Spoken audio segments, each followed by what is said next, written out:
இந்த வீடியோவில் கடல் வழியாக இந்தியாவை முதன்முறையாக அடைந்த வாஸ்கோ ட காமாவின் வரலாற்று பயணத்தை நாம் பார்க்கப் போகிறோம்.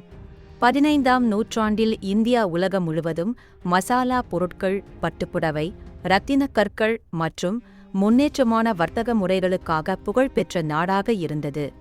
மிளகு, கிராம்பு, இலவங்கப்பட்டை, ஜாதிக்காய் போன்ற மசாலாக்கள் ஐரோப்பாவில் தங்கத்தை விட அதிக மதிப்புடையவையாக கருதப்பட்டன.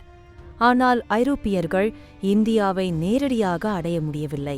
நிலவழிகள் நீண்டதும் ஆபத்தானதுமாக இருந்தன. அவை அரபு மற்றும் ஒட்டோமான் வர்த்தகர்களின் கட்டுப்பாட்டில் இருந்தன. இந்த நிலையை மாற்றி நேரடி கடல் வழியை கண்டுபிடிக்க போர்ச்சுகல் தீர்மானித்தது. அந்த காலத்தில் போர்ச்சுகல் ஒரு முக்கிய கடற்படை சக்தியாக வளர்ந்து கொண்டிருந்தது. ஆப்பிரிக்க கரையை பெரும்பாலும் அவர்கள் ஏற்கனவே ஆராய்ந்து முடித்திருந்தனர்.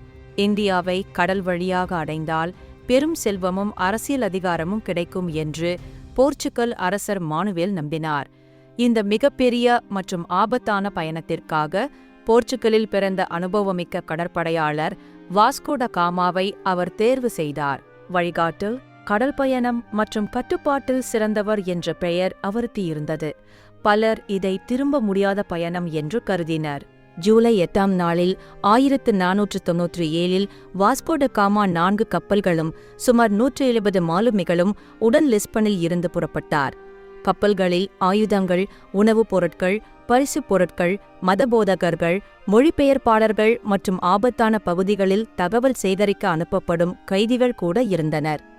மேற்கு ஆப்பிரிக்க கரையை தொடர்ந்து செல்லாமல் வோல்டா டு மார் என்ற வழிநடத்தல் முறையை பயன்படுத்தி ஆழமான அட்லாண்டிக் பெருங்கடலுக்குள் கப்பல்கள் செலுத்தப்பட்டன.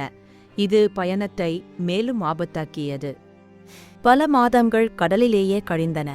பயங்கர புயல்கள், கடும் காற்று, முடிவில்லாத கடல் பயணம் மாலுமிகளை சோர்வடையச் செய்தது. புதிய பழங்கள் இல்லாததால் ஸ்கர்வி நோய் பரவி பலரின் ஈறுகள் இரத்தம் வடிந்தன, பற்கள் விழுந்தன.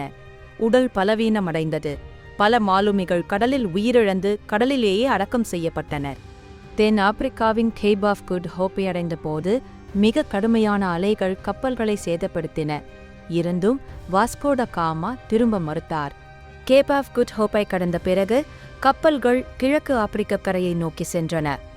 மொசாம்பிக் மற்றும் மொம்பாசா போன்ற துறைமுகங்களில் அரபு வர்த்தகர்கள் வாஸ்கோ ட காமாவை எதிரியாக கண்டனர். பொய்யான தகவல்கள், அரசியல் சூழ்ச்சிகள் மற்றும் கலாச்சார வேறுபாடுகள் பயணத்தை மேலும் சிக்கலாக்கின. இறுதியாக மாலிண்டி என்ற இடத்தில் இந்திய பெருங்கடலை கடக்க உதவும் பருவக்காற்று அறிவு கொண்ட அனுபவமிக்க அரபு வழிகாட்டி ஒருவரின் உதவி கிடைத்தது. பருவக்காற்றுகளை பயன்படுத்தி இந்திய பெருங்கடலை கடந்த வாஸ்கோ ட காமா மே 20ஆம் நாளில் 1498இல் கேரளாவின் கோழிக்கோடு எனப்படும் காலிகட்டில் கரை சேர்ந்தார். இதன் மூலம் கடல் வழியாக இந்தியாவை அடைந்த முதல் ஐரோப்பியர் என்ற வரலாற்றுச் சாதனையை அவர் பெற்றார். ஆனால் அவருக்கு எதிர்பார்த்த வரவேற்பு கிடைக்கவில்லை. அவர் கொண்டு வந்த பரிசுகள் இந்திய அளவுகோலில் சாதாரணமானவையாக கருதப்பட்டன. அரபு வர்த்தகர்கள் அவரை கடும் போட்டியாளராக பார்த்ததால் பதற்றம் அதிகரித்தது. வணிக பேச்சுவார்த்தைகள் தோல்வியடைந்தன.